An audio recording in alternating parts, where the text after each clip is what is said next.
आज हम पूर्वी राजस्थान के बीजेपी के दिग्गज नेता श्री जसवंत सिंह गुर्जर जी से आपको रूबरू कराते हैं, जिन्होंने ज़मीन से उठकर आज बाड़ी विधानसभा जो धौलपुर क्षेत्र में पड़ती है उसमें एक मुकाम हासिल किया है।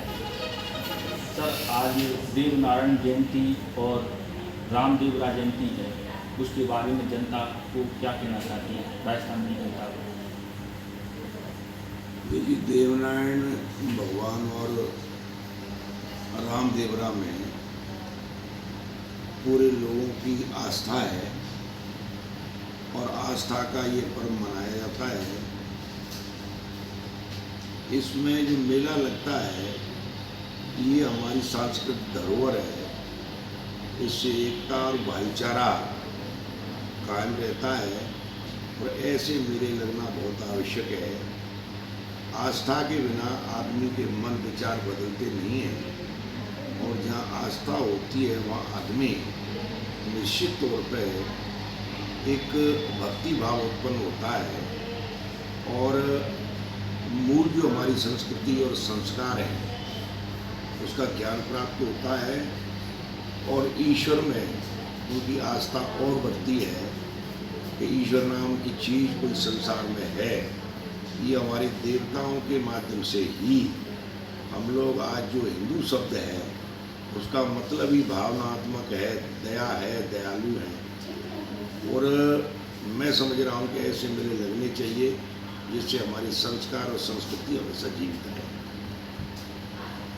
और सर, जो धौलपुर जिले में बाबू महाराज का मेला लगता है जो पूरे धौलपुर की संस्कृति को राजस्थान के पटल पर दर्शाता है, उस बाबू महाराज के मेले के बारे में क्या कहेंगे? जो गुर्जर समुदाय का मेला लगता है, वैसे सभी लोग इसको बड़ी श्रद्धा से मनाते हैं, उसके बारे में आप सब क्या कहेंगे? पहली बात तो ये है कि जाति विशेष का ये मेला नहीं है। यहाँ हिंदुस्तान के तमाम सूबों से लोग आते हैं और ये भी हमारी आस्था के केंद्र हैं। देवनारायण, रामदेवरा, बाबू महाराज, इनके नाम अलग अलग हैं, रूप एक है, आस्था सब में है, सब लोगों की है, अलग अलग नामों से है, लेकिन सत्य बात एक है कि सब ये एक है, चाहे भिन्न भिन्न नाम है। रही बात बाबू महाराज की, जैसे बाबू महाराज तो कोई कई हजारों वर्ष पहले कोई इतिहास बताते हैं कि ये चंबल पार एक जगह कज्जौनी, उस कज्जौनी में पहले मेले लगते थे और वहाँ से बाबू महाराज यहाँ पधारे और यहाँ ये हम सभी की आस्था का केंद्र बन गया। और वक्त वक्त पर ये प्रमाण भी दिए हैं लोगों ने कि जिनकी काया खराब हो जाती है, जिसे हम कहते हैं सफ़ेद दाग वगैरह, ऐसे लोग काफ़ी आते हैं और बाबू महाराज की कृपा की वजह से, बाबू महाराज में आस्था रखने की वजह से जो व्यक्ति निस्वार्थ आते हैं उनके कई ऐसे उदाहरण जिन लोगों की, चाहे महाराष्ट्र हो, चाहे मध्य प्रदेश हो, चाहे उत्तर प्रदेश हो, कहीं के भी लोग आए, उनकी कई लोगों की, कई महिलाओं की, बच्चों की, बच्चियों की निश्चित तौर पर काया ठीक हुई है। मेरे एक मित्र हैं किशन चंद शर्मा, उनकी भतीजी एयरफोर्स इसमें एयर इंडिया में एयर होस्टेस थी, उसकी ड्यूटी अमेरिका फ्लाइट पे थी।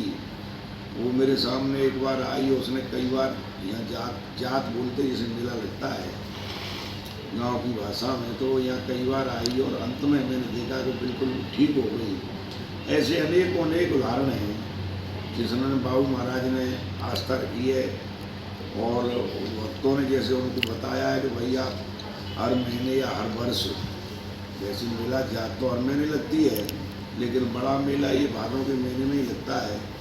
तो लोग जिस तरह से भक्त कहते हैं, जिस तरह से दर्शन करते हैं, निश्चित तौर पर उनकी काया ठीक हुई है, ऐसे लोगों में विश्वास और आस्था है।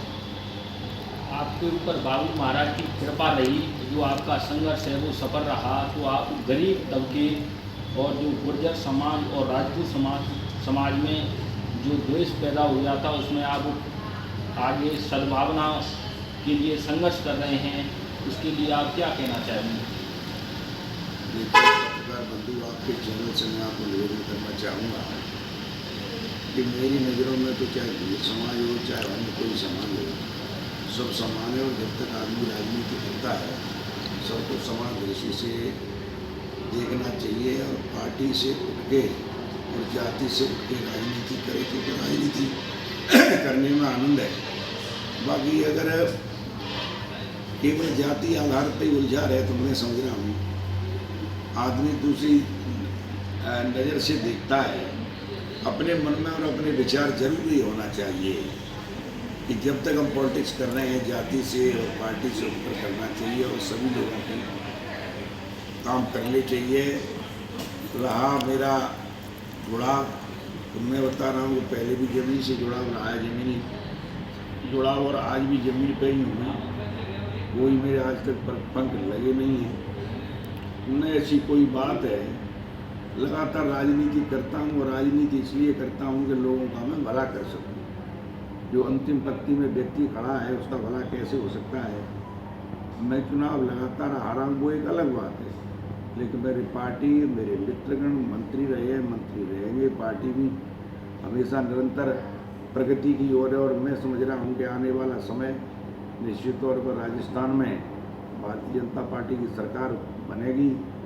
रही हमारे परिणाम की जो बाबू महाराज को ईश्वर को मंजूर होगी परिणाम आएंगे, लेकिन उसके बावजूद भी निरंतर जो हमारी भावना और जिसकी वजह से हम राजनीति में आए हैं जनता की सेवा करने के लिए, निरंतर हम जनता की सेवा करेंगे।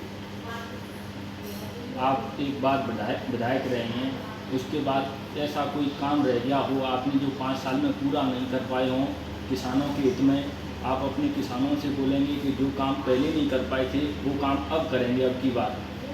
काम ही काम है। अवसर मेरे को व्यक्तिगत तौर पर एक बार ही मिला है, पर सीमन के बाद में कुछ परिस्थितियाँ इस तरह की बदल गई कि लगातार बड़े नज़दीकी फाइट रही और चुनाव हम हारते चले गए। 2008 में एक टर्निंग पॉइंट था, किसी कारण से वो टिकट कट गई। यहाँ में बहुत कम मार्जिन से निर्दलीय के रूप में चुनाव हारा था। अदरवाइज ये स्थिति नहीं आती अगर 2008 में मेरे को भारतीय जनता पार्टी ने टिकट दे दी होती तो निश्चित तौर पर इतिहास कुछ और ही दोहरा था। लेकिन अब ये आशा और उम्मीद है कि जो मेरे मन की जो भावना है कि अंतिम व्यक्ति को न्याय मिलना चाहिए और आने वाले समय में किसानों की जो मूल समस्या है पानी है, बिजली है और खाद की जो हमेशा किल्लत रहती है, लोग ब्लैक में खरीदते हैं, किसानों को समय पे मुआवजा नहीं मिलता है।